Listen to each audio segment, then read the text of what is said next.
I am out here in the woods. It's raining pretty good here in central Maine. I'm walking the path I made. I'm down here crouched. I'm kind of under a branch. I can't get in too much further. Under this pine, some stem flow going on.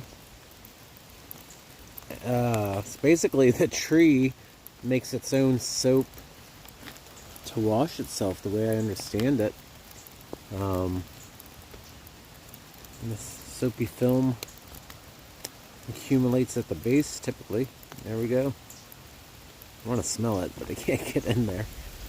Let me see. Oh. Oh. It doesn't smell like anything. For science.